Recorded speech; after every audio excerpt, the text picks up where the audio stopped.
Early in the program, we discussed the guilty verdict in the Chauvin trial and the video of Chicago police fatally shooting 13-year-old Adam Toledo. And now we're joined again by City Council members Chris Taliaferro, Byron Sigcho Lopez, Rosanna Rodriguez Sanchez, and Brian Hopkins. I want to pick up the police discussion again. Alderman Sigcho Lopez, we know that there are different police oversight proposals, civilian oversight proposals that have been merged into one now. The mayor has been opposed to various aspects of it. Bottom line, will a final version of police oversight give that panel the ability to hire and fire the police superintendent? But we've seen time after time the mayor talking about independent reviews, which don't exist. And we have to be frank about this. We have to be honest that in the city of Chicago right now, we do not have independent reviews and independent investigations. That's what we're demanding. So you're saying the current police board and COPA, it's not, you're saying those are not independent reviews? Certainly. I think that right now, if you look at the facts, the fact of the matter is, in this case of Adam Toledo in particular, we've seen is the version of CPD that went all the way to the state's attorney's office.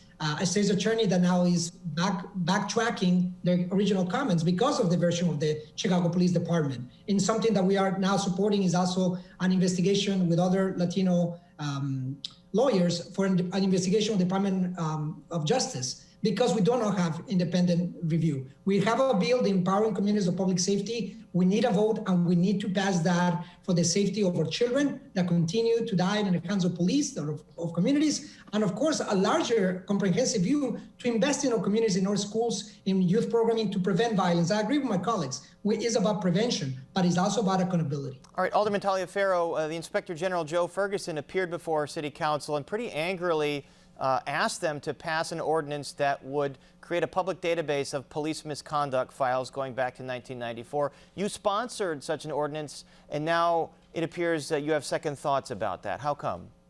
No, I don't, Paris. I don't have second thoughts about that.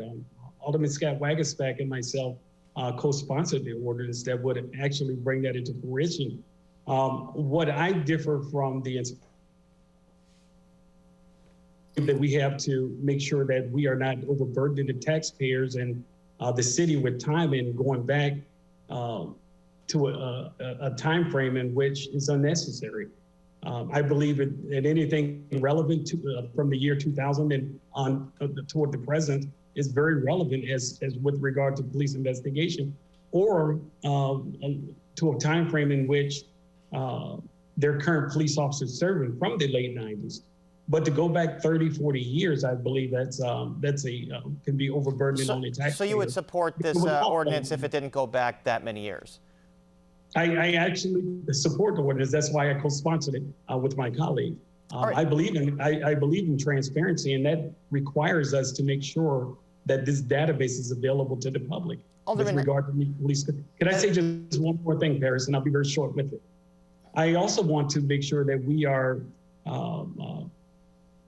making sure that complaint registered numbers are available to the public and not necessary log numbers are available. A log number is not an investigation against a police officer.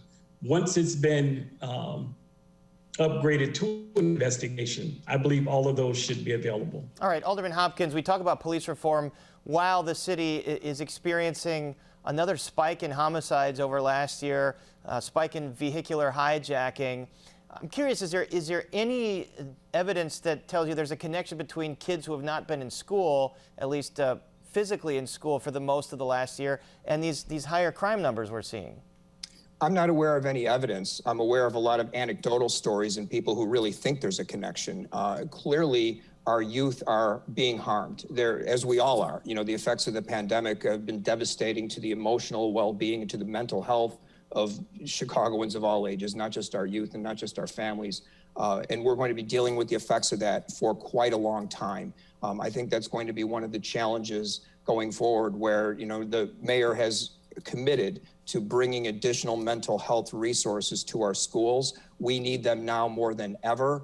And that will be something that will help bring young people back in off the street. And to the extent that there has been some damage that have been done to their psyches over the last year, we can begin repairing it when schools are fully functional once again. All right, Alderman Rodriguez-Sanchez, I have to pivot over to COVID here. The city is going to get about $2 billion in federal COVID relief funding. You heard the mayor saying that she's going to use about half of that to pay off some risky debt the city took to balance the last 2 years' budget. Is that the right move? I think that our communities are hurting. I think that the rollout for the vaccine has put our communities in a very delicate place, and people are vulnerable. We need to do everything that we can to get people vaccinated. In my ward, I've been trying to set up a vaccine clinic. I have to work with Jewel Osco in order to do that, and they haven't even responded to my messages. How is it possible that we are not being able to make it easy for people to get vaccinated? We are still struggling with feeding people in the city of Chicago. We have a lottery for rental assistance. All of that funding is coming in, but we definitely need to do more for our communities. I sure hope that none of that money is going to end up reimbursing police for any reason.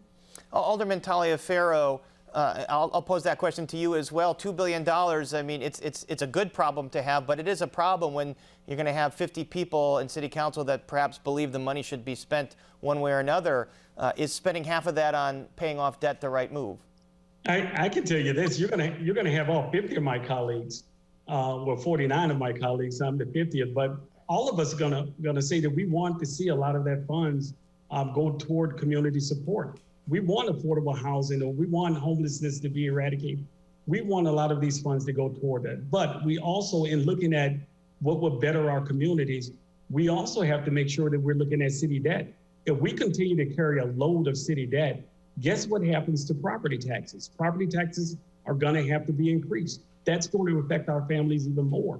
So if we could get rid of debt and take care of our families and in our communities and the residents of the city, I'm willing to listen to that proposal as well. I won't completely say it's a bad proposal, but if it will support our families without increasing property taxes because we're paying off debt, and we could go in and support our families with and our businesses with this relief fund, I'm all for it. I'm willing to listen to it. All right, a lot of issues that you all are juggling. We appreciate your time here with us. Our thanks to Alderman Chris Taliaferro, Byron Sigcho Lopez, Rosana Rodriguez Sanchez, and Brian Hopkins. Thanks for joining us. Thank you, Paris.